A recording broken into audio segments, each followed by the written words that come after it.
बातमी आहे राज्यातल्या हजारो शेतकऱ्यांना, लाखो शेतकऱ्यांना दिलासा देणारी।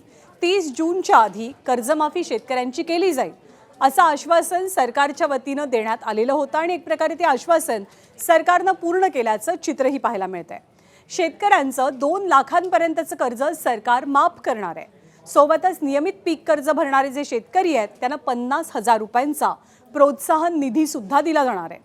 सरकारनं आज पुण्यश्लोक अहिल्याबाई होळकर कर्जमाफी योजनेला मंजुरी दिली, पण याची घोषणा अजून बाकी आहे कारण सध्या आपल्या राज्यात विधान परिषदेची आचारसंहिता सुरू आहे। ही आचारसंहिता संपली की हा निर्णय घोषित केला जाईल, पण या निर्णयामुळे राज्यातल्या तब्बल 56 लाख शेतकऱ्यांना दिलासा मिळणार असून 65 लाखांपेक्षा अधिक कर्ज खात्यांवरील कर्जाचा बोजा हलका होणार आहे। दरम्यान नियमितपणे कर्जफेड करणाऱ्या शेतकऱ्यांना सुद्धा न्याय मिळावा अशी मागणी आमदार बच्चू कडूंनी केली आहे। राज्यातले शेतकरी मान्सूनच्या प्रतीक्षेत असताना सध्याच्या कर्जमाफीच्या बातमीनं त्यांना सर्वात मोठा दिलासा मिळतोय।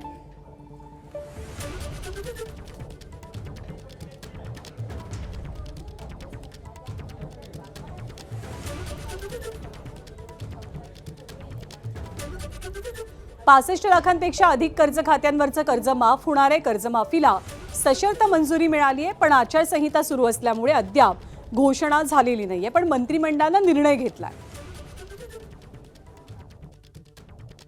निवडणुकीचा आणि निवडणूक आयोगाचा बागुलबोवा दाखवून त्याची घोषणा करता येणार नाही असं सरकार जे सांगतंय ते धादांत खोटं आहे।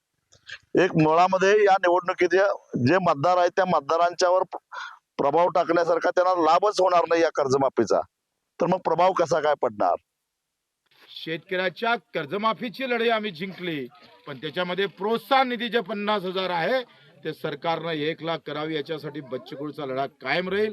पुन्हा सरकारचं आभार मानून सगळ्यांना धन्यवाद देऊन आपल्या सर्वांचे आभार मानतो। ही कर्जमाफी माझ्या शेतकऱ्यांच्या खात्यापर्यंत आणि त्याच्या खऱ्यातलं आयुष्य बदलणारी राहील। तुमच्याकडून होत नव्हतं तर आश्वासन द्यायला नको होतं आणि मुळामध्ये यांची द्यायची दानतच नाही, लक्षात घ्या। याच्यामध्ये जाचक अटी घालायच्या, जाचक निकष घालायचे आणि कमीत कमी शेतकरी कसे कर्जमाफीमध्ये बसवता येतील हा याच्या पाठीमागचा सरकारचा छुपा अजेंडा आहे। द्यायची दानत नाही तर घोषणा करता कशाला? सरसकट कर्जमुक्ती आम्हाला पाहिजे। महाराष्ट्रातले सगळे शेतकरी सरसकट कर्जमुक्त झाले पाहिजे, ज्याच्यावर किती कर्ज असलं तरी ही आमची मागणी आहे। आचारसंहितेसारखे फालतू करण्यात येत असाल तर महाराष्ट्रातला शेतकरी खपून घेणार नाही। आम्ही सगळे शेतकरी आता एकत्र येऊ आणि प्रचंड मोठं आंदोलन येणाऱ्या काळामध्ये सरसकट कर्जमाफीसाठी उभं करू।